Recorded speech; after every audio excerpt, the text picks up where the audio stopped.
La reine Margot, partie 7 du livre audio, chapitre 17 de la partie 1 du roman. Le confrère de maître Ambroise Paré. Le tombereau dans lequel on avait placé Coconas et la Mole reprit la route de Paris, suivant dans l'ombre le groupe qui lui servait de guide. Il s'arrêta au Louvre. Le conducteur reçut un riche salaire. On fit transporter les blessés chez monsieur le duc d'Alençon et l'on envoya chercher maître Ambroise Paré. Lorsqu'il arriva, ni l'un ni l'autre n'avait encore repris connaissance. La Mole était le moins maltraité des deux. Le coup d'épée l'avait frappé au-dessous de l'aisselle droite, mais n'avait offensé aucun organe essentiel. Quant à Coconas, il avait le poumon traversé et le souffle qui sortait par la blessure faisait vaciller la flamme d'une bougie. Maître Ambroise Paré ne répondait pas de Coconas. Madame de Nevers était désespérée. C'était elle qui, confiante dans la force, dans l'adresse et le courage du Piémontais, avait empêché Marguerite de s'opposer au combat. Elle eut bien fait porter Coconas à l'hôtel de Guise pour lui renouveler dans cette seconde occasion les soins de la première. Mais d'un moment à l'autre, son mari pouvait arriver de Rome et trouver étrange l'installation d'un intrus dans le domicile conjugal. Pour cacher la cause des blessures, Marguerite avait fait porter les deux jeunes gens chez son frère, où l'un d'eux d'ailleurs était déjà installé, en disant que c'étaient deux gentilshommes qui s'étaient laissés choir de cheval pendant la promenade. Mais la vérité fut divulguée par l'admiration du capitaine, témoin du combat, et l'on sut bientôt à la cour que deux nouveaux raffinés venaient de naître au grand jour de la renommée. Soignés par le même chirurgien qui partageait ses soins entre eux, les deux blessés parcoururent les différentes phases de convalescence qui ressortaient du plus ou du moins de gravité de leurs blessures. La Mole, le moins grièvement atteint des deux, reprit le premier connaissance. Quant à Coconas, une fièvre terrible s'était emparée de lui et son retour à la vie fut signalé par tous les signes du plus affreux délire. Quoique enfermée dans la même chambre que Coconas, la Mole, en reprenant connaissance, n'avait pas vu son compagnon, ou n'avait par aucun signe indiqué qu'il le vit. Coconas, tout au contraire, en rouvrant les yeux, les fixa sur la Mole, et cela avec une expression qui eût pu prouver que le sang que le Piémontais venait de perdre n'avait en rien diminué les passions de ce tempérament de feu. Coconas pensa qu'il rêvait et que dans son rêve il retrouvait l'ennemi que 2 fois il croyait avoir tué. Seulement le rêve se prolongeait outre mesure. Après avoir vu la Mole, couchée comme lui, pensée comme lui par le chirurgien, il vit la Mole se soulever sur ce lit, où lui-même était cloué encore par la fièvre, la faiblesse et la douleur, puis en descendre, puis marcher au bras du chirurgien, puis marcher avec une canne, puis enfin marcher tout seul. Coconas, toujours en délire, regardait toutes ces différentes périodes de la convalescence de son compagnon d'un regard tantôt atone, tantôt furieux, mais toujours menaçant. Tout cela offrait, à l'esprit brûlant du Piémontais, un mélange effrayant de fantastique et de réel. Pour lui, la Mole était mort, bien mort, et même plutôt 2 fois qu'une, et cependant il reconnaissait l'ombre de ce La Mole couché dans un lit pareil au sien. Puis il vit, comme nous l'avons dit, l'ombre se lever, puis l'ombre marcher, et, chose effrayante, marcher vers son lit. Cette ombre, que Coconas eût voulu fuir, fût-ce au fond des enfers, vint droit à lui et s'arrêta à son chevet, debout, et le regardant. Il y avait même dans ses traits un sentiment de douceur et de compassion que Coconas prit pour l'expression d'une dérision infernale. Alors s'alluma, dans cet esprit, plus malade peut-être que le corps, une aveugle passion de vengeance. Coconas n'eut plus qu'une préoccupation, celle de se procurer une arme quelconque et, avec cette arme, de frapper ce corps ou cette ombre de la Mole qui le tourmentait si cruellement. Ses habits avaient été déposés sur une chaise, puis emportés, car, tout souillés de sang qu'ils étaient, on avait jugé à propos de les éloigner du blessé, mais on avait laissé sur la même chaise son poignard, dont on ne supposait pas qu'avant longtemps il eût l'envie de se servir. Coconas vit le poignard. Pendant 3 nuits, profitant du moment où la Mole dormait, il essaya d'étendre la main jusqu'à lui. 3 fois, la force lui manqua, et il s'évanouit. Enfin, la 4e nuit, il atteignit l'arme, la saisit du bout de ses doigts crispés, et, en poussant un gémissement arraché par la douleur, il la cacha sous son oreiller. Le lendemain, il vit quelque chose d'inouï jusque-là. L'ombre de la Mole, qui semblait chaque jour reprendre de nouvelles forces, tandis que lui, sans cesse occupé de la vision terrible, usait les siennes dans l'éternelle trame du complot qui devait l'en débarrasser, l'ombre de la Mole, devenue de plus en plus alerte, fit, d'un air pensif, 2 ou 3 tours dans la chambre, puis enfin, après avoir ajusté son manteau, ceint son épée, coiffé sa tête d'un feutre à large bord, ouvrit la porte et sortit. Coconas respira. Il se crut débarrassé de son fantôme. Pendant 2 ou 3 heures, son sang circula dans ses veines plus calme et plus rafraîchi qu'il n'avait jamais encore été depuis le moment du duel. Un jour d'absence de la Mole eût rendu la connaissance à Coconas. 8 jours l'eussent guéri peut-être. Malheureusement, la Mole rentra au bout de 2 heures. Cette rentrée fut pour le Piémontais un véritable coup de poignard, et quoique la Mole ne rentrât point seule, Coconas n'eut pas un regard pour son compagnon. Son compagnon méritait cependant bien qu'on le regardât. C'était un homme d'une 40aine d'années, court, trapu, vigoureux, avec des cheveux noirs qui descendaient jusqu'aux sourcils et une barbe noire qui, contre la mode du temps, couvrait tout le bas de son visage. Mais le nouveau venu paraissait peu s'occuper de mode. Il avait une espèce de juste-au-corps de cuir tout maculé de taches brunes, de chausses sang de bœuf, un maillot rouge, de gros souliers de cuir montant au-dessus de la cheville, un bonnet de la même couleur que ses chausses, et la taille serrée par une large ceinture à laquelle pendait un couteau caché dans sa gaine.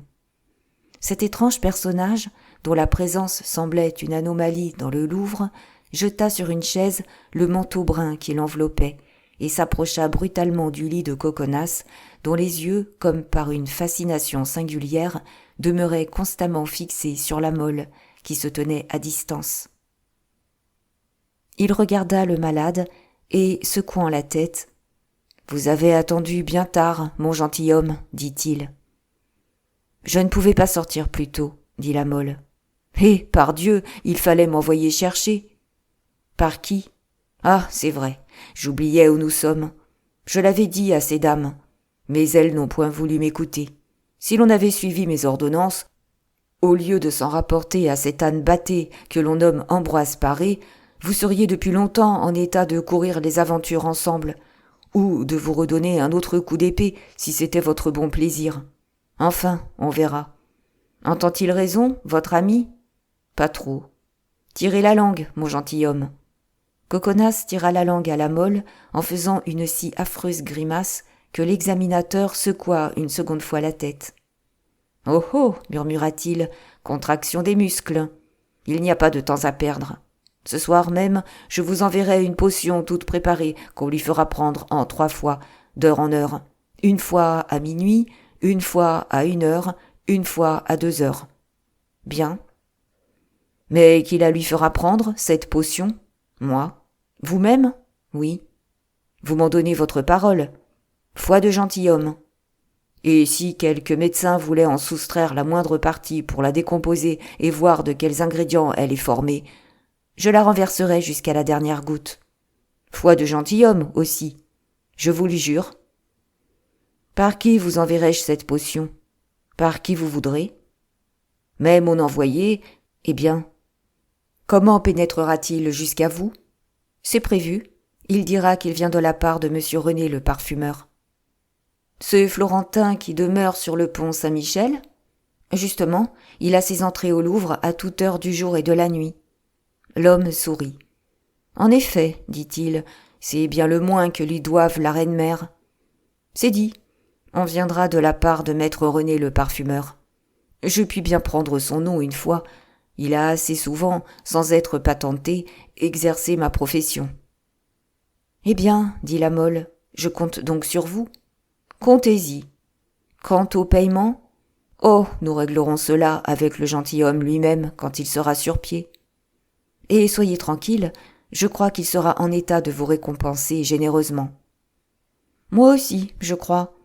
Mais, ajouta-t-il avec un singulier sourire, comme ce n'est pas l'habitude des gens qui ont affaire à moi d'être reconnaissants, cela ne m'étonnerait point qu'une fois sur ses pieds, il oubliât, ou plutôt ne se souciât point de se souvenir de moi. Bon, bon, dit la Mole en souriant à son tour. En ce cas, je serai là pour lui en rafraîchir la mémoire. Allons, soit. Dans 2 heures, vous aurez la potion. Au revoir. Vous dites ? Au revoir. L'homme sourit. Moi, reprit-il, j'ai l'habitude de dire toujours adieu. Adieu, donc, monsieur de la Mole. Dans 2 heures, vous aurez votre potion. Vous entendez ? Elle doit être prise à minuit, en 3 doses, d'heure en heure. Sur quoi il sourit, et la Mole resta seule avec Coconas. Coconas avait entendu toute cette conversation, mais n'y avait rien compris. Un vain bruit de paroles, un vain cliquetis de mots était arrivé jusqu'à lui. De tout cet entretien, il n'avait retenu que le mot « minuit ». Il continua donc de suivre de son regard ardent la Mole, qui continua, lui, de demeurer dans la chambre, rêvant et se promenant. Le docteur inconnu tint parole, et à l'heure dite envoya la potion que la Mole mit sur un petit réchaud d'argent. Puis, cette précaution prise, il se coucha. Cette action de la Mole donna un peu de repos à Coconas. Il essaya de fermer les yeux à son tour, mais son assoupissement fiévreux n'était qu'une suite de sa veille délirante. Le même fantôme qui le poursuivait le jour venait le relancer la nuit.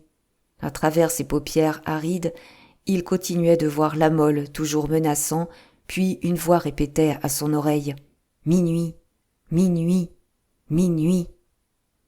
Tout à coup, le timbre vibrant de l'horloge s'éveilla dans la nuit et frappa 12 fois. Coconas rouvrit ses yeux enflammés. Le souffle ardent de sa poitrine dévorait ses lèvres arides, une soif inextinguible consumait son gosier embrasé. La petite lampe de nuit brûlait comme d'habitude, et à sa terne lueur faisait danser 1000 fantômes au regard vacillant de Coconas. Il vit alors, chose effrayante, la Mole descendre de son lit. Puis, après avoir fait un tour ou deux dans sa chambre, comme fait l'épervier devant l'oiseau qu'il fascine, s'avancer jusqu'à lui en lui montrant le poing. Coconas étendit la main vers son poignard, le saisit par le manche et s'apprêta à éventrer son ennemi. La Mole approchait toujours. Coconas murmurait « Ah, c'est toi, toi encore, toi toujours, viens. Ah, tu me menaces, tu me montres le poing, tu souris. Viens, viens. Ah, tu continues d'approcher tout doucement, pas à pas. Viens, viens, que je te massacre. » Et en effet, joignant le geste à cette sourde menace, au moment où la Mole se penchait vers lui, Coconas fit jaillir de dessous ses draps l'éclair d'une lame.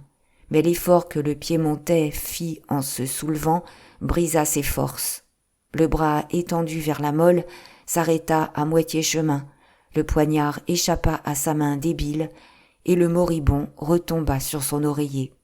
« Allons, allons » murmura la Mole en soulevant doucement sa tête et en approchant une tasse de ses lèvres. « Buvez cela, mon pauvre camarade, car vous brûlez. » C'était en effet une tasse que la Mole présentait à Coconas et que celui-ci avait prise pour ce point menaçant dont s'était effarouché le cerveau vide du blessé.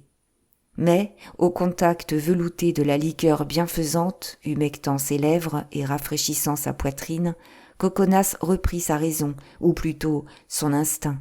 Il sentit se répandre en lui un bien-être comme jamais il n'en avait éprouvé. Il ouvrit un œil intelligent sur la Mole, qui le tenait entre ses bras et lui souriait, et, de cet œil contracté naguère par une fureur sombre, une petite larme imperceptible roula sur sa joue ardente, qu'il a bu avidement. « Mordi !» murmura Coconas, en se laissant aller sur son traversin.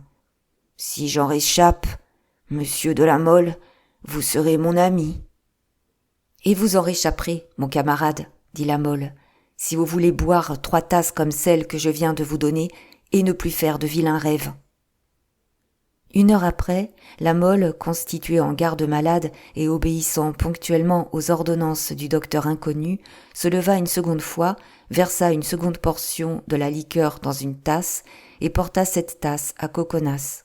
Mais cette fois, le Piémontais, au lieu de l'attendre le poignard à la main, le reçut les bras ouverts et avala son breuvage avec délice, puis, pour la première fois, s'endormit avec tranquillité. La 3e tasse eut un effet non moins merveilleux. La poitrine du malade commença de laisser passer un souffle régulier, quoique haletant encore. Ses membres raidis se détendirent. Une douce moiteur s'épandit à la surface de la peau brûlante. Et lorsque le lendemain, maître Ambroise Paré vint visiter le blessé, il sourit avec satisfaction en disant « À partir de ce moment, je réponds de monsieur de Coconas, et ce ne sera pas une des moins belles cures que j'aurai faites. » Il résulta de cette scène moitié dramatique, moitié burlesque, mais qui ne manquait pas, au fond, d'une certaine poésie attendrissante, eu égard aux mœurs farouches de Coconas, que l'amitié des 2 gentilshommes, commencée à l'auberge de la Belle Étoile et violemment interrompue par les événements de la nuit de la Saint-Barthélemy, reprit dès lors avec une nouvelle vigueur et dépassa bientôt celle d'Oreste et de Pylade de 5 coups d'épée et d'un coup de pistolet répartis sur leurs 2 corps. Quoi qu'il en soit, blessures vieilles et nouvelles, profondes et légères, se trouvèrent enfin en voie de guérison. La Mole, fidèle à sa mission de garde-malade, ne voulut point quitter la chambre que Coconas ne fût entièrement guéri.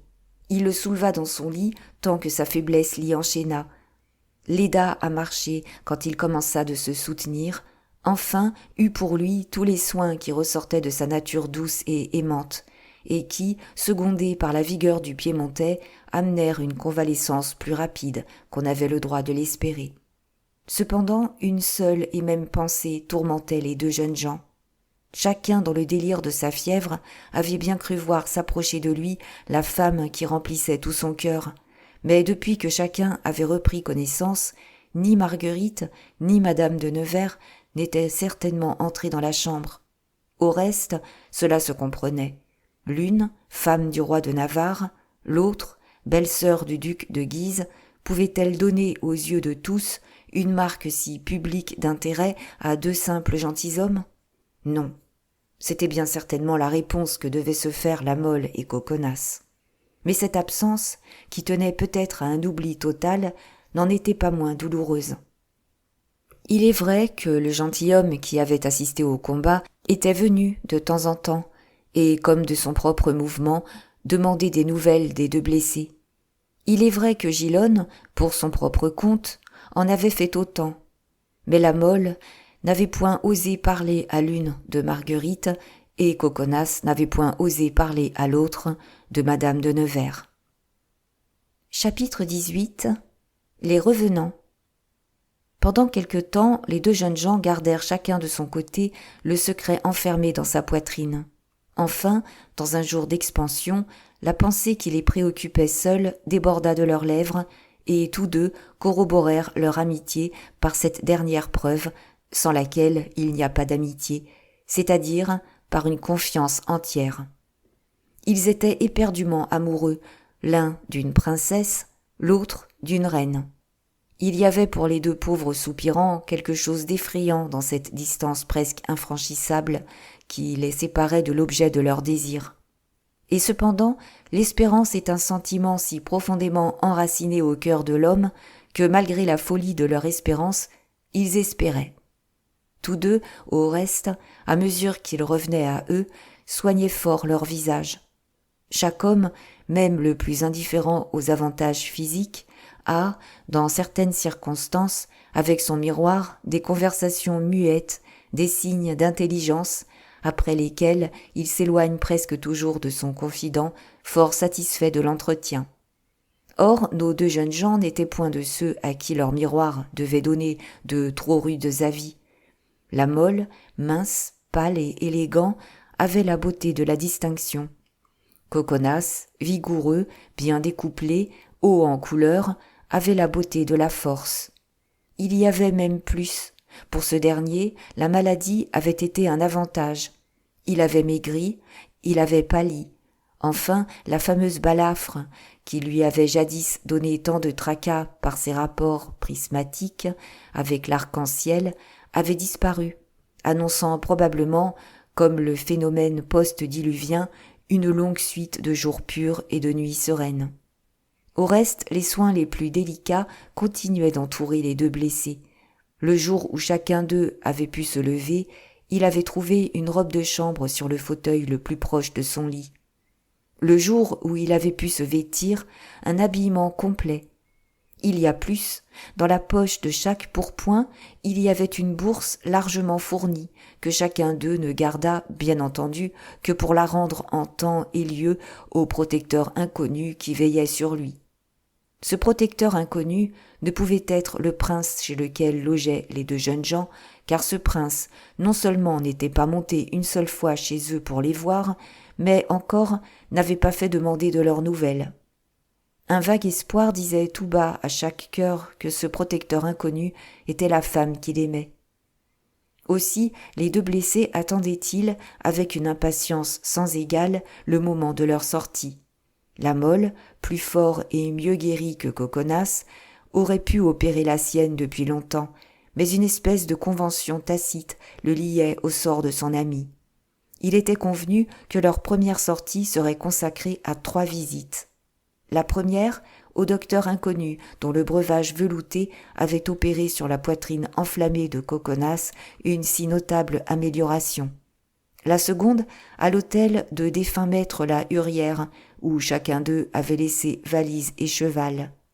La troisième, au Florentin René, lequel, joignant à son titre de parfumeur celui de magicien, vendait non seulement des cosmétiques et des poisons, mais encore composait des philtres et rendait des oracles.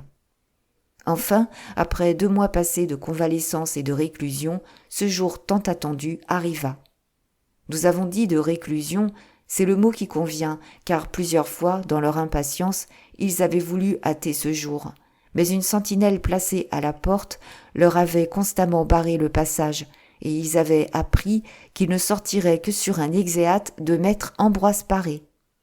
Or, un jour, l'habile chirurgien, ayant reconnu que les 2 malades étaient, sinon complètement guéris, du moins en voie de complète guérison, avait donné cet exeat, et vers les 2 heures de l'après-midi, par une de ces belles journées d'automne, comme Paris en offre parfois à ses habitants étonnés qui ont déjà fait provision de résignation pour l'hiver, les 2 amis, appuyés au bras l'un de l'autre, mirent le pied hors du Louvre. La Mole, qui avait retrouvé avec grand plaisir sur un fauteuil le fameux manteau cerise qu'il avait plié avec tant de soin avant le combat, s'était constitué le guide de Coconas, et Coconas se laissait guider sans résistance et même sans réflexion. Il savait que son ami le conduisait chez le docteur inconnu dont la potion, non patentée, l'avait guéri en une seule nuit, quand toutes les drogues de maître Ambroise Paré le tuaient lentement.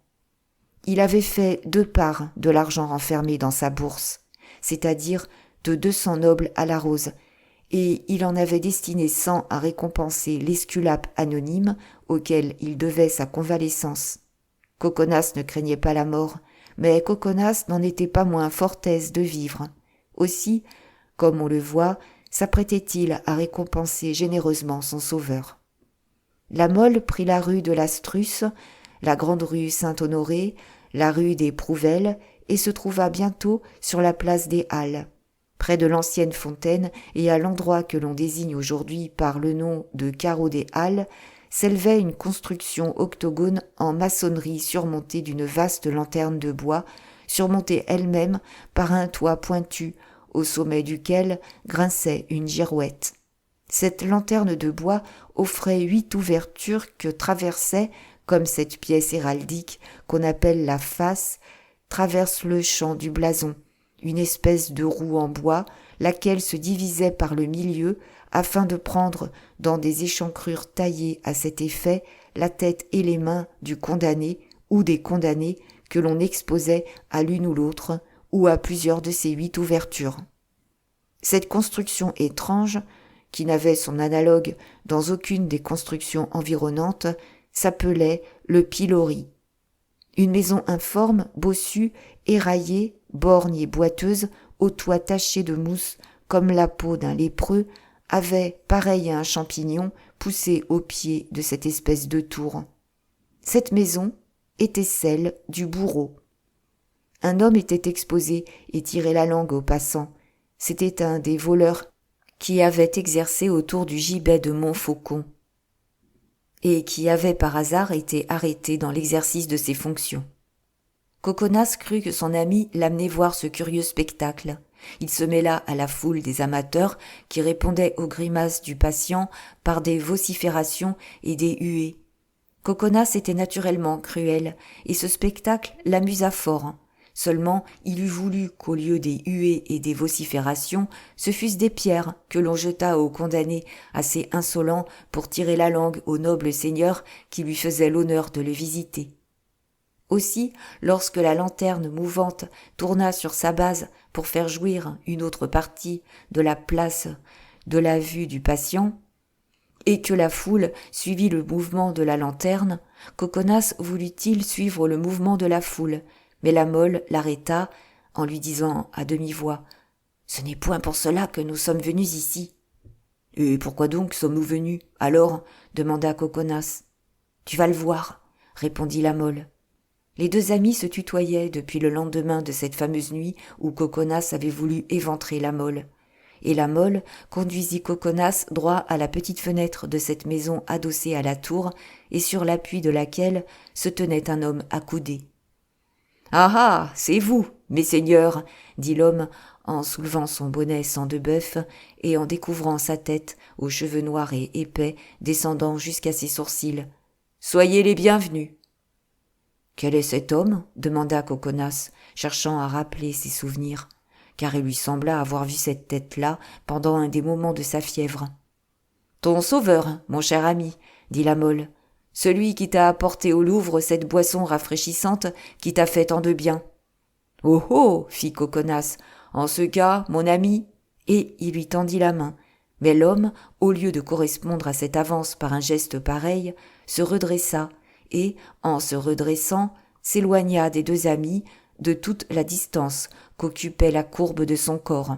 « Monsieur, dit-il à Coconas, merci de l'honneur que vous voulez bien me faire, mais il est probable que si vous me connaissiez, vous ne me le feriez pas. »« Ma foi, dit Coconas, je déclare que quand vous seriez le diable, je me tiens pour votre obligé, car sans vous, je serais mort à cette heure. »« Je ne suis pas tout à fait le diable, répondit l'homme au bonnet rouge, mais souvent, beaucoup aimeraient mieux voir le diable que de me voir. »« Qui êtes-vous donc ? demanda Coconas. »« Monsieur, répondit l'homme, je suis maître Caboche, bourreau de la prévôté de Paris. »« Ah !» fit Coconas en retirant sa main. « Vous voyez bien, dit maître Caboche. Non pas, je toucherai votre main, ou le diable m'emporte. Étendez-la. En vérité, toute grande. Voici. Plus grande. Encore. Bien. » Et Coconas prit dans sa poche la poignée d'or préparée pour son médecin anonyme et la déposa dans la main du bourreau. « J'aurais mieux aimé votre main seule, dit maître Caboche en secouant la tête, car je ne manque pas d'or, mais de main qui touche la mienne, tout au contraire, j'en chôme fort. N'importe, Dieu vous bénisse, mon gentilhomme. »« Ainsi donc, mon ami, dit Coconas regardant avec curiosité le bourreau, c'est vous qui donnez la gêne, qui rouez, qui écartelez, qui coupez les têtes, qui brisez les os. Ah, je suis bien aise d'avoir fait votre connaissance. »« Monsieur, dit maître Caboche, je ne fais pas tout moi-même, car ainsi que vous avez vos laquais, vous autres seigneurs, pour faire ce que vous ne voulez pas faire, moi j'ai mes aides, qui font la grosse besogne et qui expédient les manants. Seulement, quand par hasard j'ai affaire à des gentilshommes comme vous et votre compagnon, par exemple, oh, alors c'est autre chose, et je me fais un honneur de m'acquitter moi-même de tous les détails de l'exécution, depuis le premier jusqu'au dernier, c'est-à-dire la question jusqu'au décollement. » Coconas sentit malgré lui courir un frisson dans ses veines, comme si le coin brutal pressait ses jambes et comme si le fil de l'acier effleurait son cou. La Mole, sans se rendre compte de la cause, éprouva la même sensation. Mais Coconas surmonta cette émotion dont il avait honte, et voulant prendre congé de maître Caboche par une dernière plaisanterie, « Eh bien, maître, lui dit-il, je retiens votre parole quand ce sera mon tour de monter à la potence d'Enguerrand de Marigny ou sur l'échafaud de monsieur de Nemours. Il n'y aura que vous qui me toucherez. »« Je vous le promets. »« Cette fois, dit Coconas, voici ma main en gage que j'accepte votre réponse. » Et il étendit vers le bourreau une main que le bourreau toucha timidement de la sienne, quoiqu'il fût visible qu'il eût grande envie de la toucher franchement. À ce simple attouchement, Coconas pâlit légèrement, mais le même sourire demeura sur ses lèvres, tandis que la Mole, mal à l'aise, et voyant la foule tourner avec la lanterne et se rapprocher d'eux, le tirait par son manteau. Coconas, qui, au fond, avait aussi grande envie que la Mole de mettre fin à cette scène dans laquelle, par la pente naturelle de son caractère, il s'était trouvé enfoncé plus qu'il n'eût voulu, fit un signe de tête et s'éloigna. « Ma foi, dit la Mole, quand lui et son compagnon furent arrivés à la croix du Trahoir, convient que l'on respire mieux ici que sur la place des Halles. »« J'en conviens, dit Coconas, mais je n'en suis pas moins fort aise d'avoir fait connaissance avec maître Caboche. Il est bon d'avoir des amis partout. »« Même à l'enseigne de la Belle Étoile, dit la Mole en riant. »« Oh, pour le pauvre maître la Hurière, dit Coconas, celui-là est mort et bien mort. J'ai vu la flamme de l'arquebuse, j'ai entendu le coup de la balle qui a résonné comme s'il eût frappé sur le bourdon de Notre-Dame, et je l'ai laissé étendu dans le ruisseau avec le sang qui lui sortait par le nez et par la bouche. En supposant que ce soit un ami, c'est un ami que nous avons dans l'autre monde. » Tout en causant ainsi, les deux jeunes gens entrèrent dans la rue de l'Arbre Sec et s'acheminèrent vers l'enseigne de la Belle Étoile, qui continuait de grincer à la même place, offrant toujours aux voyageurs son âtre gastronomique et son appétissante légende. Coconas et la Mole s'attendaient à trouver la maison désespérée, la veuve en deuil et les marmitons un crêpe au bras. Mais, à leur grand étonnement, ils trouvèrent la maison en pleine activité, madame la Hurière fort resplendissante et les garçons plus joyeux que jamais. « Oh, l'infidèle, dit la Mole, elle se sera remariée. » Puis, s'adressant à la nouvelle Artémise, « Madame, lui dit-il, nous sommes deux gentilshommes de la connaissance de ce pauvre monsieur la Hurière. Nous avons laissé ici 2 chevaux et 2 valises que nous venons réclamer. »« Messieurs, répondit la maîtresse de la maison, après avoir essayé de rappeler ses souvenirs, comme je n'ai pas l'honneur de vous reconnaître, je vais, si vous le voulez bien, appeler mon mari. Grégoire, faites venir votre maître. » Grégoire passa de la première cuisine, qui était le pandémonium général, dans la seconde, qui était le laboratoire où se confectionnaient les plats que maître la Hurière, de son vivant, jugeait dignes d'être préparés par ses savantes mains. « Le diable m'emporte, murmura Coconas, si cela ne me fait pas de la peine de voir cette maison si gaie quand elle devrait être si triste. Pauvre la Hurière, va. »« Il a voulu me tuer, dit la Mole, mais je lui pardonne de grand cœur. » La Mole avait à peine prononcé ces paroles qu'un homme apparut tenant à la main une casserole au fond de laquelle il faisait roussir des oignons qu'il tournait avec une cuillère de bois. La Mole et Coconas jetèrent un cri de surprise. À ce cri, l'homme releva la tête et, répondant par un cri pareil, laissa échapper sa casserole, ne conservant à la main que sa cuillère de bois. « In nomine Patris, dit l'homme en agitant sa cuillère comme il eût fait d'un goupillon. Et Filii et Spiritus Sancti. Maître la Hurière, s'écrièrent les jeunes gens. Messieurs de Coconas et de la Mole, dit la Hurière. Vous n'êtes donc pas morts, fit Coconas. Mais vous êtes donc vivant ? Demanda l'hôte. Je vous ai vu tomber, cependant, dit Coconas. J'ai entendu le bruit de la balle qui vous cassait quelque chose, je ne sais pas quoi. Je vous ai laissé coucher dans le ruisseau, perdant le sang par le nez, par la bouche et même par les yeux. Tout cela est vrai comme l'évangile, monsieur de Coconas.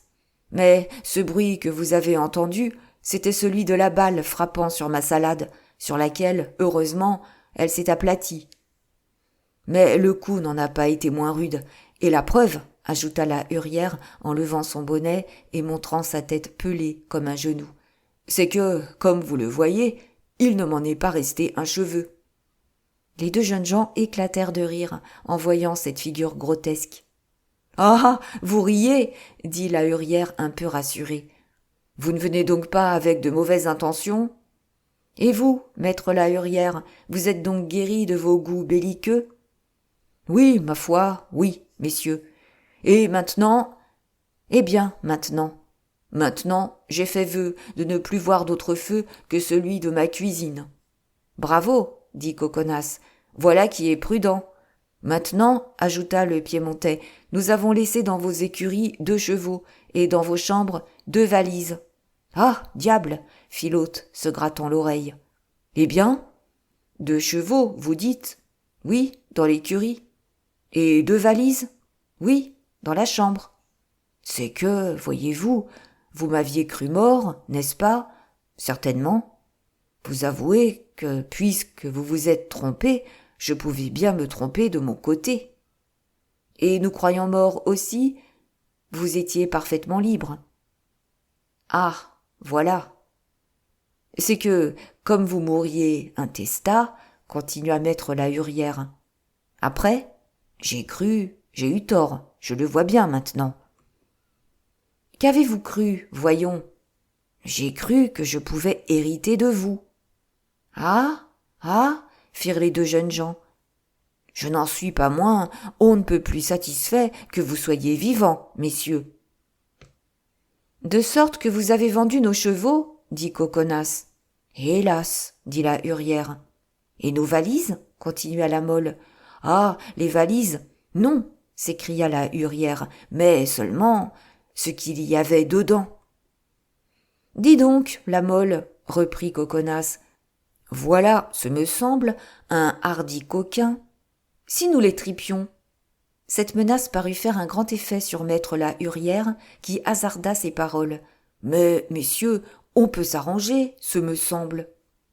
Écoute, dit la Mole, c'est moi qui ai le plus à me plaindre de toi. Certainement, monsieur le comte, car je me rappelle que, dans un moment de folie, j'ai eu l'audace de vous menacer. Oui, d'une balle qui m'est passée à 2 pouces au-dessus de la tête. Vous croyez ? J'en suis sûre. Si vous en êtes sûr, monsieur de la Mole, dit la hurière en ramassant sa casserole d'un air innocent, je suis trop votre serviteur pour vous démentir. Eh bien, dit la Mole, pour ma part, je ne te réclame rien. Comment, mon gentilhomme ? Si ce n'est... Aïe, aïe, fit la hurière. Si ce n'est un dîner pour moi et mes amis toutes les fois que je me trouverai dans ton quartier. Comment donc ? S'écria la hurière ravie. À vos ordres, mon gentilhomme, à vos ordres. Ainsi, c'est chose convenue. De grand cœur. Et vous, monsieur de Coconas, continua l'hôte, souscrivez-vous au marché ? Oui, mais comme mon ami, j'y mets une petite condition. Laquelle ? C'est que vous rendrez à monsieur de la Mole les 50 écus que je lui dois et que je vous ai confiés. À moi, monsieur ? Et quand cela ? Un quart d'heure avant que vous vendissiez mon cheval et ma valise. La hurière fit un signe d'intelligence. Ah, je comprends, dit-il. Et il s'avança vers une armoire, en tira l'un après l'autre 50 écus qu'il apporta à la Mole. Bien, monsieur, dit le gentilhomme, bien. Servez-nous une omelette. Les 50 écus seront pour monsieur Grégoire. Oh, s'écria la hurière, en vérité, mes gentilshommes, vous êtes des cœurs de prince, et vous pouvez compter sur moi à la vie et à la mort. En ce cas, dit Coconas, faites-nous l'omelette demandée, et n'y épargnez ni le beurre ni le lard. Puis, se retournant vers la pendule, « Ma foi, tu as raison, la molle, dit-il. Nous avons encore 3 heures à attendre, autant donc les passer ici qu'ailleurs.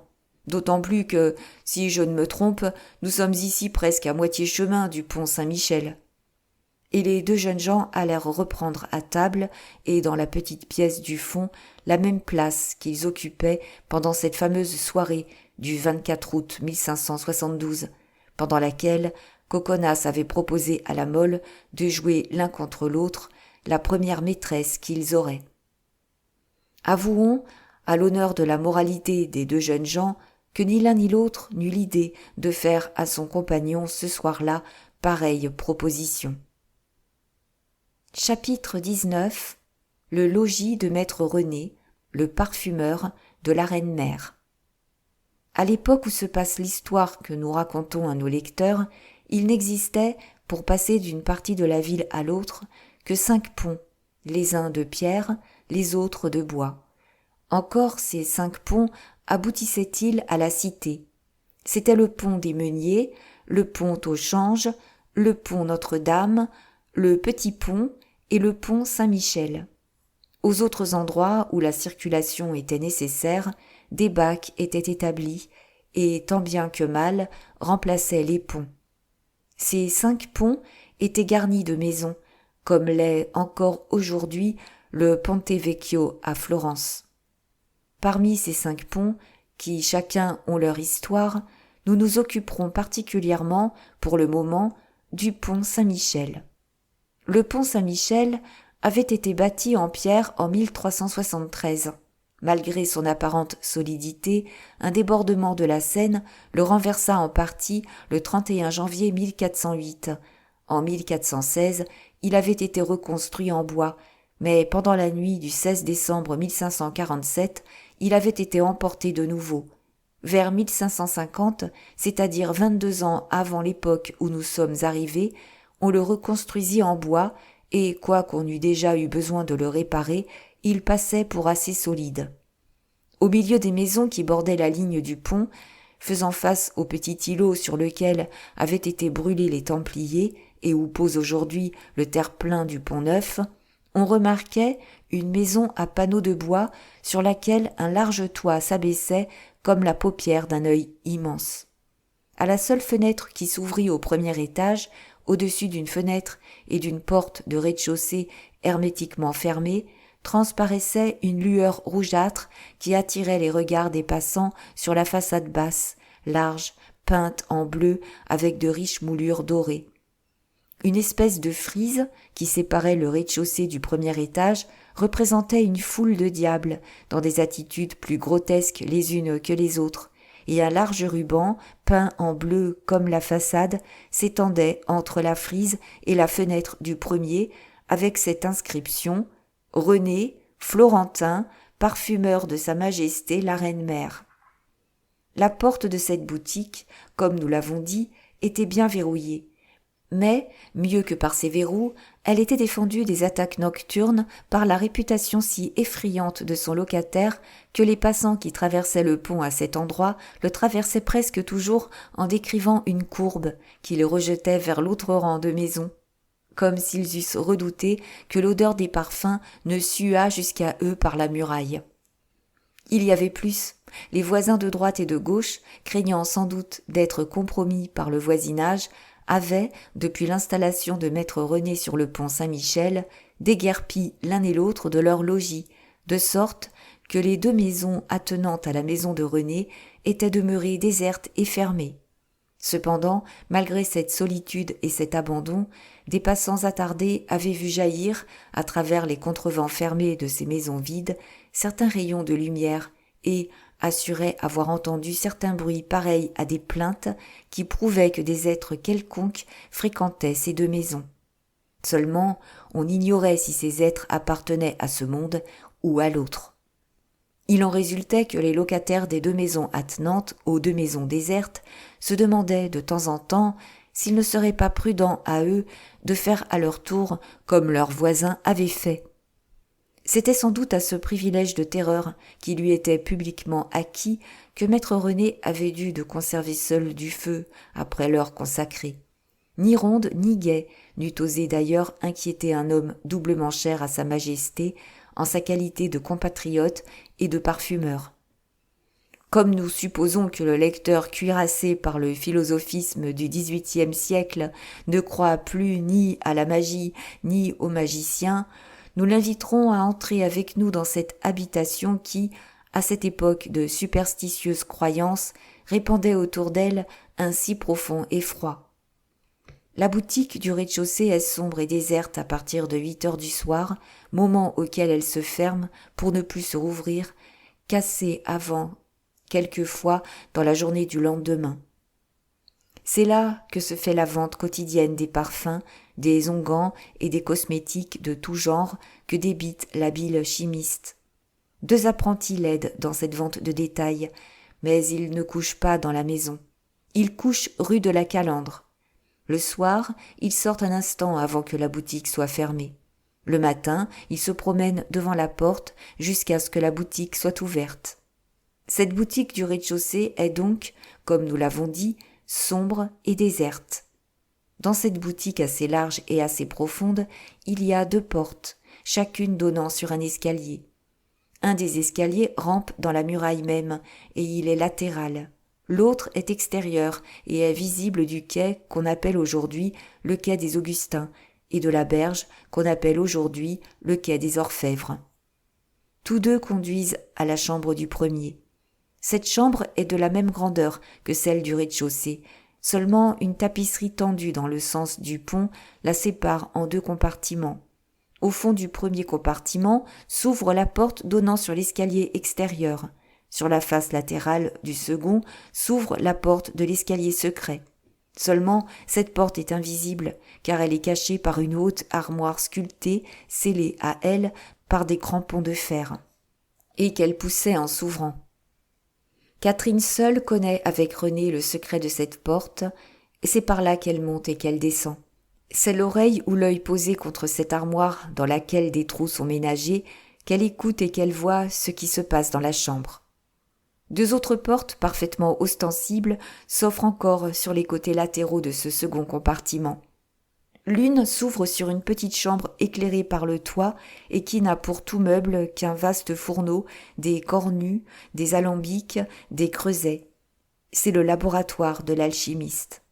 L'autre s'ouvre sur une cellule plus bizarre que le reste de l'appartement, car elle n'est point éclairée du tout, car elle n'a ni tapis ni meubles, mais seulement une sorte d'autel de pierre. Le parquet est une dalle inclinée du centre aux extrémités, et aux extrémités court au pied du mur une espèce de rigole aboutissant à un entonnoir par l'orifice duquel on voit couler l'eau sombre de la Seine. À des clous enfoncés dans la muraille sont suspendus des instruments de forme bizarre, tous aigus ou tranchants. La pointe en est fine comme celle d'une aiguille, le fil en est tranchant comme celui d'un rasoir. Les uns brillent comme des miroirs, les autres, au contraire, sont d'un gris mat ou d'un bleu sombre. Dans un coin, 2 poules noires se débattent, attachées l'une à l'autre par la patte. C'est le sanctuaire de l'augure. Revenons à la chambre du milieu, à la chambre aux 2 compartiments. C'est là qu'est introduit le vulgaire des consultants. C'est là que les ibis égyptiens, les momies aux bandelettes dorées, le crocodile bâillant au plafond, les têtes de mort aux yeux vides et aux dents branlantes, enfin, les bouquins poudreux vénérablement rongés par les rats, offrent à l'œil du visiteur le pêle-mêle d'où résultent les émotions diverses qui empêchent la pensée de suivre son droit chemin. Derrière le rideau sont des fioles, des boîtes particulières, des amphores à l'aspect sinistre. Tout cela est éclairé par 2 petites lampes d'argent exactement pareilles, qui semblent enlevées à quelque autel de Santa Maria Novella ou de l'église Dei Servi de Florence, et qui, brûlant une huile parfumée, jettent leur clarté jaunâtre du haut de la voûte sombre où chacune est suspendue par 3 chaînettes noircies. René, seul et les bras croisés, se promène à grands pas dans le second compartiment de la chambre du milieu en secouant la tête. Après une méditation longue et douloureuse, il s'arrête devant un sablier. « Ah ah, dit-il, j'ai oublié de le retourner. Et voilà que depuis longtemps peut-être, tout le sable est passé. » Alors, regardant la lune qui se dégage à grand-peine d'un grand nuage noir qui semble peser sur la pointe du clocher de Notre-Dame, « 9 heures, dit-il. Si elle vient, elle viendra comme d'habitude, dans 1 heure ou 1 heure et demie. Il y aura donc temps pour tout. » En ce moment, on entendit quelques bruits sur le pont. René appliqua son oreille à l'orifice d'un long tuyau dont l'autre extrémité allait s'ouvrir sur la rue sous la forme d'une tête de guivre. « Non, dit-il, ce n'est ni elle, ni elle. Ce sont des pas d'hommes. Ils s'arrêtent devant ma porte. Ils viennent ici. » En même temps, 3 coups secs retentirent. René descendit rapidement. Cependant, il se contenta d'appuyer son oreille contre la porte sans ouvrir encore. Les mêmes 3 coups secs se renouvelèrent. « Qui va là ?» demanda maître René. « Est-il bien nécessaire de dire nos noms ?» demanda une voix. « C'est indispensable, » répondit René. « En ce cas, je me nomme le comte Annibal de Coconnas, » dit la même voix qui avait déjà parlé. « Et moi le comte Leurac de la Mole, » dit une autre voix qui, pour la première fois, se faisait entendre. « Attendez, attendez, messieurs, je suis à vous. » Et en même temps, René, tirant les verrous, enlevant les barres, ouvrit aux 2 jeunes gens la porte qu'il se contenta de fermer à la clé. Puis, les conduisant par l'escalier extérieur, il les introduisit dans le second compartiment. La Mole, en entrant, fit le signe de la croix sous son manteau. Il était pâle, et sa main tremblait sans qu'il pût réprimer cette faiblesse. Coconnas regarda chaque chose l'une après l'autre, et, trouvant au milieu de son examen la porte de la cellule, il voulut l'ouvrir. « Permettez, mon gentilhomme, » dit René de sa voix grave et en posant sa main sur celle de Coconnas. « Les visiteurs qui me font l'honneur d'entrer ici n'ont la jouissance que de cette partie de la chambre. »« Ah, c'est différent, » reprit Coconnas. « Et, d'ailleurs, je sens que j'ai besoin de m'asseoir. » Et il se laissa aller sur une chaise. Il se fit un instant de profond silence. Maître René attendait que l'un ou l'autre des 2 jeunes gens s'expliquât. Pendant ce temps, on entendait la respiration sifflante de Coconnas, encore mal guéri. « Maître René, dit-il enfin, vous êtes un habile homme. Dites-moi donc si je demeurerais estropié de ma blessure, c'est-à-dire si j'aurais toujours cette courte respiration qui m'empêche de monter à cheval, de faire des armes et de manger des omelettes au lard. » René approcha son oreille de la poitrine de Coconnas et écouta attentivement le jeu des poumons. « Non, monsieur le comte, dit-il, vous guérirez. En vérité, je vous l'affirme. Vous me faites plaisir. » Il se fit un nouveau silence. « Ne désirez-vous pas savoir encore autre chose, monsieur le comte ?»« Si fait, dit Coconnas.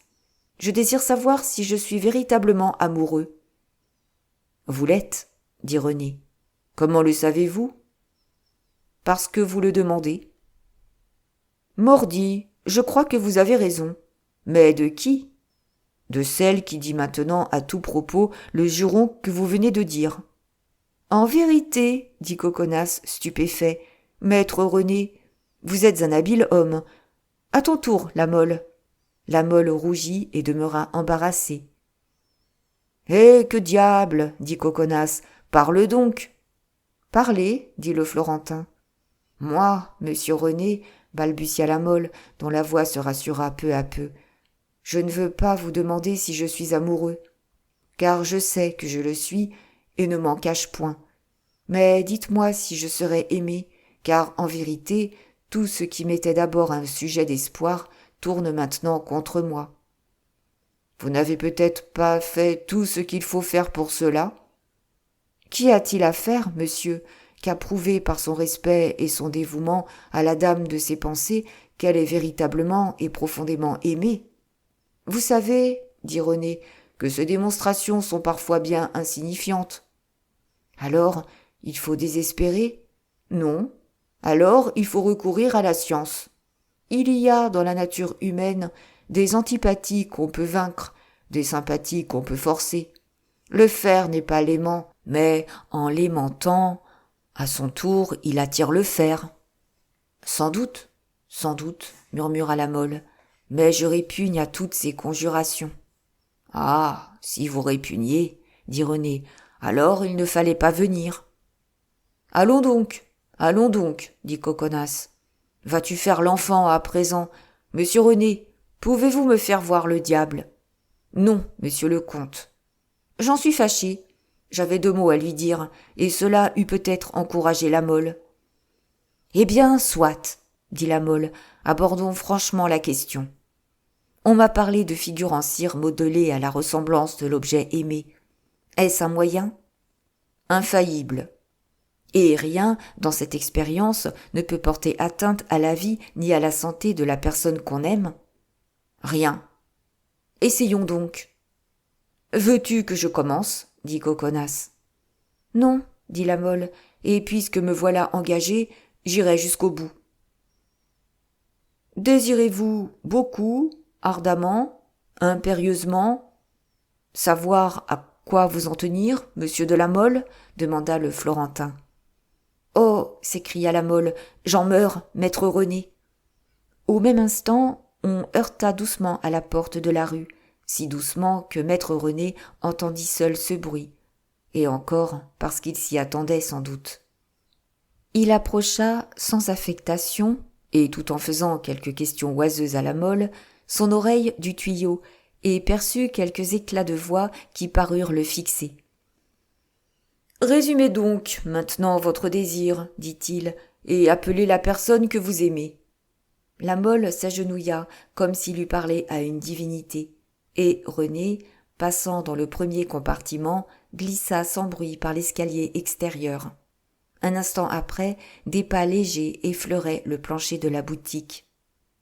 La Mole, en se relevant, vit devant lui maître René. Le Florentin tenait à la main une petite figurine de cire d'un travail assez médiocre. Elle portait une couronne et un manteau. « Voulez-vous toujours être aimé de votre royale maîtresse ?» demanda le parfumeur. « Oui.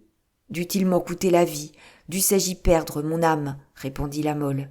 « C'est bien, » dit le Florentin en prenant du bout des doigts quelques gouttes d'eau dans une aiguière et en les secouant sur la tête de la figurine en prononçant quelques mots latins. La Mole frissonna. Il comprit qu'un sacrilège s'accomplissait. « Que faites-vous » demanda-t-il. « Je baptise cette petite figurine du nom de Marguerite. »« Mais dans quel but ?»« Pour établir la sympathie. » La Mole ouvrait la bouche pour l'empêcher d'aller plus avant, mais un regard railleur de Coconas l'arrêta. René, qui avait vu le mouvement, attendit. « Il faut la pleine et entière volonté, dit-il. »« Faites, » répondit la Mole. René traça sur une petite banderole de papier rouge quelques caractères cabalistiques, les passa dans une aiguille d'acier et, avec cette aiguille, piqua la statuette au cœur. Chose étrange, à l'orifice de la blessure apparut une gouttelette de sang, puis il mit le feu au papier. La chaleur de l'aiguille fit fondre la cire autour d'elle et sécha la gouttelette de sang. « Ainsi, dit René, pour la force de la sympathie, votre amour percera et brûlera le cœur de la femme que vous aimez. » Coconas, en sa qualité d'esprit fort, riait dans sa moustache et raillait tout bas, mais la Mole, aimant et superstitieux, sentait une sueur glacée perler à la racine de ses cheveux. « Et maintenant, dit René, appuyez vos lèvres sur les lèvres de la statuette en disant « Marguerite, je t'aime. Viens, Marguerite. » La Mole obéit. En ce moment, on entendit ouvrir la porte de la seconde chambre et des pas légers s'approchèrent. Coconas, curieux et incrédule, tira son poignard et, craignant s'il tentait de soulever la tapisserie que René ne lui fît la même observation que lorsqu'il voulut ouvrir la porte, fendit avec son poignard l'épaisse tapisserie et, ayant appliqué son œil à l'ouverture, poussa un cri d'étonnement, auxquels 2 cris de femme répondirent. « Qu'y a-t-il » demanda la Mole, prêt à laisser tomber la figurine de cire que René lui reprit des mains.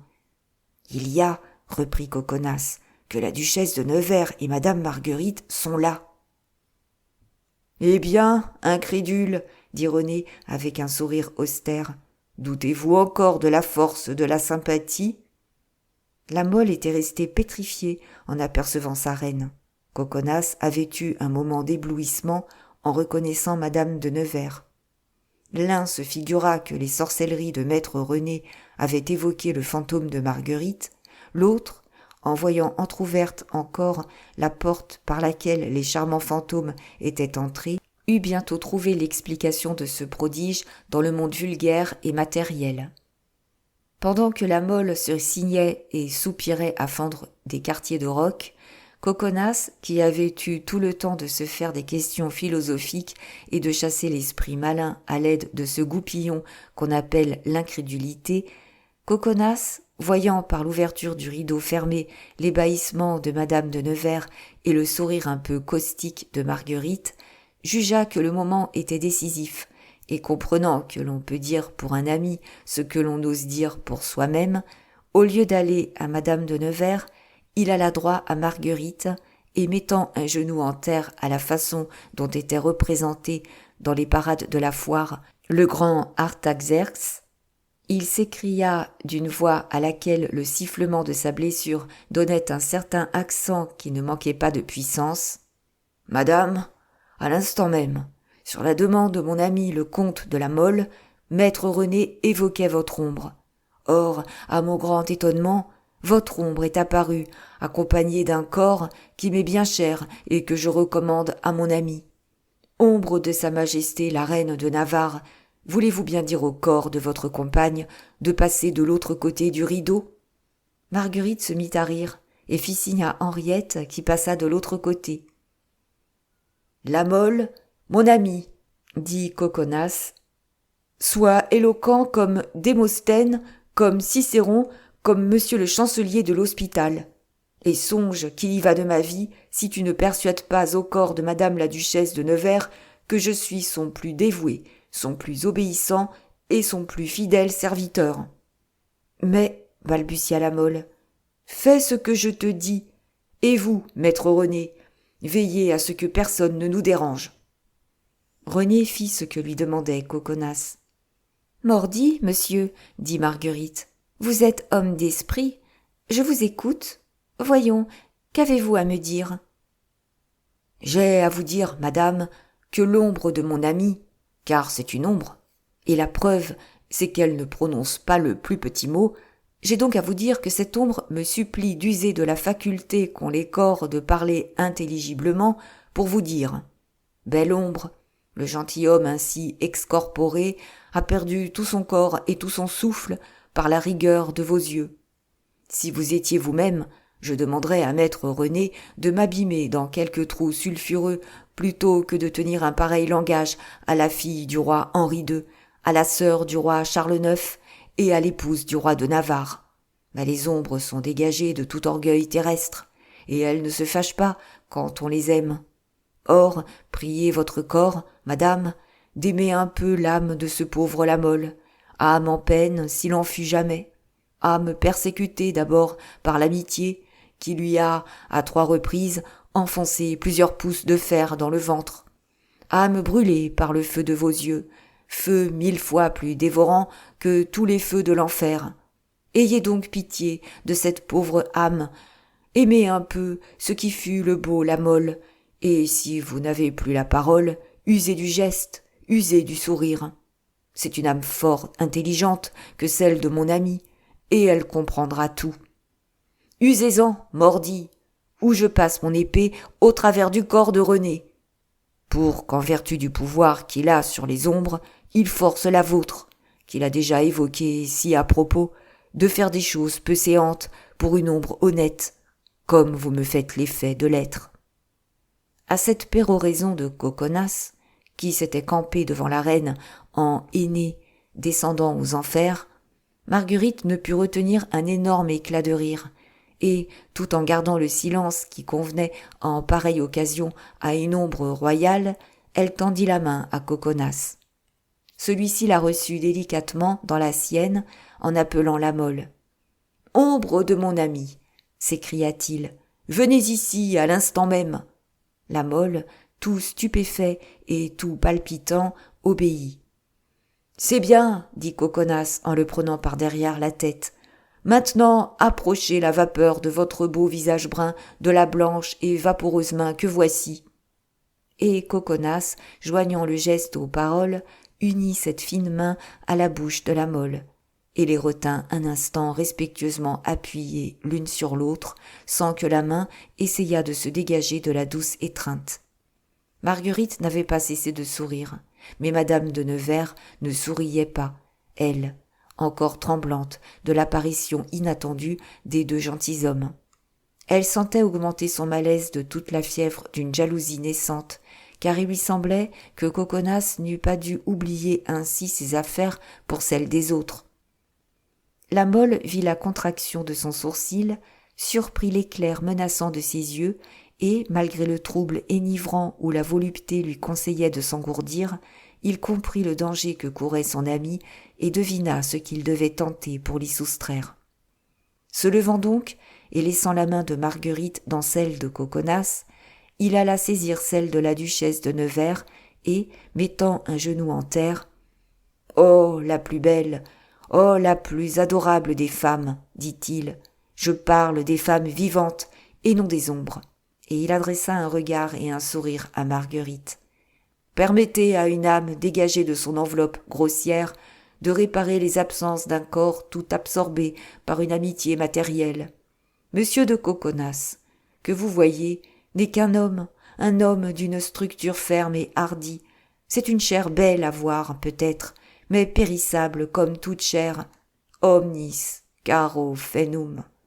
Bien que ce gentilhomme m'adresse du matin au soir les litanies les plus suppliantes à votre sujet, bien que vous l'ayez vu distribuer les plus rudes coups que l'on ait jamais fournis en France, ce champion si fort en éloquence près d'une ombre n'ose parler à une femme. C'est pour cela qu'il s'est adressé à l'ombre de la reine, en me chargeant, moi, de parler à votre beau corps, de vous dire qu'il dépose à vos pieds son cœur et son âme, qu'il demande à vos yeux divins de le regarder en pitié, à vos doigts roses et brûlants de l'appeler d'un signe, à votre voix vibrante et harmonieuse de lui dire de ces mots qu'on n'oublie pas, ou sinon, il m'a encore prié d'une chose, c'est, dans le cas où il ne pourrait vous attendrir, de lui passer, pour la seconde fois, mon épée, qui est une lame véritable. Les épées n'ont d'ombre qu'au soleil. De lui passer, dis-je, pour la seconde fois, mon épée au travers du corps, car il ne saurait vivre si vous ne l'autorisez à vivre exclusivement pour vous. » Autant Coconas avait mis de verve et de pantalonnade dans son discours, autant la Mole venait de déployer de sensibilité, de puissance enivrante et de câline humilité dans sa supplique. Les yeux de Henriette se détournèrent de la Mole, qu'elle avait écoutée tout le temps qu'il venait de parler, et se portèrent sur Coconas pour voir si l'expression du visage du gentilhomme était en harmonie avec l'oraison amoureuse de son ami. Il paraît qu'elle en fut satisfaite, car rouge, haletante, vaincue, elle dit à Coconas avec un sourire qui découvrait une double rangée de perles enchâssées dans du corail. « Est-ce vrai ?» « Mordi !» s'écria Coconas, fasciné par ce regard, et brûlant des feux du même fluide. « C'est vrai !»« Oh oui, madame, c'est vrai, vrai sur votre vie, vrai sur ma mort !»« Alors, venez donc !» dit Henriette en lui tendant la main avec un abandon qui trahissait la langueur de ses yeux. Coconas jeta en l'air son toquet de velours et d'un bond fut près de la jeune femme, tandis que la Mole, rappelée de son côté par un geste de Marguerite, faisait avec son ami un chassé-croisé amoureux. En ce moment, René apparut à la porte du fond. « Silence !» s'écria-t-il avec un accent qui éteignit toute cette flamme. « Silence !» et l'on entendit dans l'épaisseur de la muraille le frôlement du fer grinçant dans une serrure et le cri d'une porte roulant sur ses gonds. « Mais, dit Marguerite fièrement, il me semble que personne n'a le droit d'entrer ici quand nous y sommes. »« Pas même la reine-mère, murmura René à son oreille. Marguerite s'élança aussitôt par l'escalier extérieur, attirant la Mole après elle. Henriette et Coconas, à demi enlacées, s'enfuirent sur leurs traces, tous quatre s'envolant comme s'envolent, au premier bruit indiscret, les oiseaux gracieux qu'on a vus se becqueter sur une branche en fleurs. Merci d'avoir écouté. Si vous avez aimé, n'oubliez pas de mettre un pouce, un commentaire ou partager. Si vous le souhaitez, vous pouvez aussi me soutenir sur Tipeee. À bientôt pour une nouvelle écoute.